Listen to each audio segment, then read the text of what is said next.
ఇవాళ ఆంధ్రప్రదేశ్ చూసుకోండి. ఇవాళ ఆంధ్రప్రదేశ్ కేవలం 2 సంవత్సరాలు 3 లక్షల కోట్ల విలువ చేసేటువంటి అభివృద్ధి పనులను ఈ ఆంధ్రప్రదేశ్ రాష్ట్రానికి నరేంద్ర మోడీ ప్రభుత్వం ఎన్డీఏ ప్రభుత్వం కేటాయించిన విషయం ఉంటుంది. అంతేందుకు మీ కర్నూలు సభలోనే 13,300 కోట్ల రూపాయల నిధులను కేటాయించిన నరేంద్ర మోడీ ప్రభుత్వం. ఆంధ్రప్రదేశ్ రాజధానికి 58,000 కోట్ల రూపాయలు ఇలా ఆర్థికంగా సహాయం చేస్తున్న ప్రభుత్వం నరేంద్ర మోడీ ప్రభుత్వం.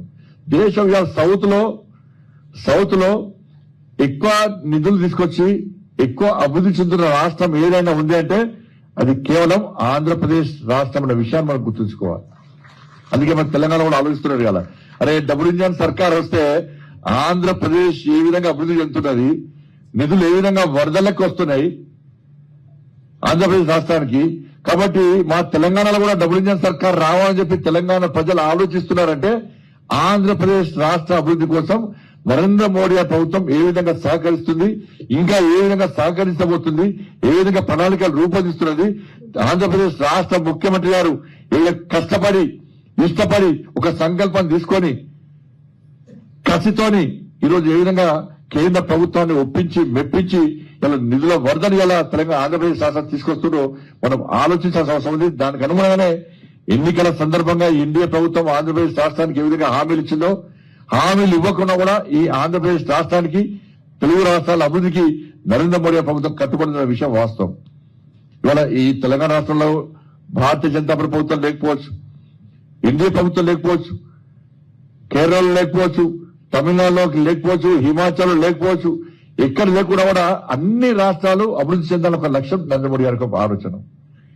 అన్ని రాష్ట్రాలు అభివృద్ధి చెందనే ఈ దేశం శక్తివంతమైన భారతదేశంగా నిర్మాణం అవుతుందని ఒక ఆలోచన తప్ప ఈ రాష్ట్రంలో ప్రభుత్వం ఉంది ఇక్కడనే ఎక్కువ నిధులు ఇవ్వాలి, ఈ రాష్ట్రంలో మన ప్రభుత్వం లేదు ఇక్కడ నిధులు ఇవ్వద్దని చెప్పి ఆలోచన కాదు.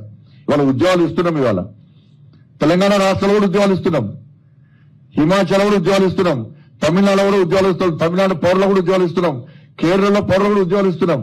కేవలం భారతీయ జనతా పార్టీ ఎన్డీఏ ప్రభుత్వంలో రాష్ట్రంలో యువతకు మాత్రమే ఉద్యోగాలు ఇవ్వాలని చెప్పి ఆలోచన మోడీ ప్రభుత్వం లేదు. అన్ని రాష్ట్రాలు ఒకటే, ఈ దేశం ఒకటే, ఈ దేశం నాది, ఈ దేశం కోసం పనిచేయాలి, ఈ దేశ అభివృద్ధి కోసం పనిచేయాలి, ప్రపంచంలో భారతదేశాన్ని అగ్రగామంగా నిలిచాలని చెప్పి ఒక లక్ష్యం 2047 వికసిత్ భారత్ లక్ష్యంగా మనం ముందుకు పోతున్నాం.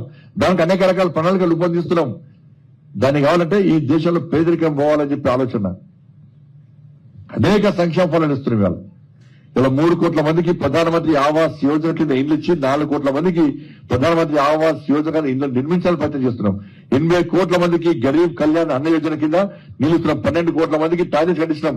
8 కోట్ల మందికి ఉచిత గ్యాస్ ఇచ్చినాం. మనం ఇలా ఈ దేశంలో డ్రైనేజ్ నిర్మించేది మనమే, లైట్లు పెట్టేది మనమే, రోడ్లు వేసేది మనమే, రైల్వే గాని నేషనల్ హైవేస్ గాని అన్ని రకాలుగా అభివృద్ధి సంక్షేమ పథకాలు నడుస్తున్నాయంటే ఇవి నరేంద్ర మోడీ ప్రభుత్వం నిధులు తప్ప వేరే నిధులు కావు. ఇలా సిద్ధాంతం అది అంత్యోదయ సిద్ధాంతం.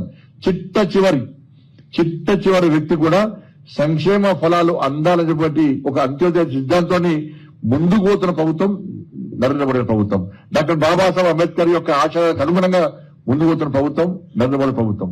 కాబట్టి ఈ ఆలోచనతోని మనం ముందుకు సాగుతున్నాం. కాబట్టి ఈరోజు రోజ్గార్ మేళా ద్వారా ఈరోజు మనం దేశవ్యాప్తంగా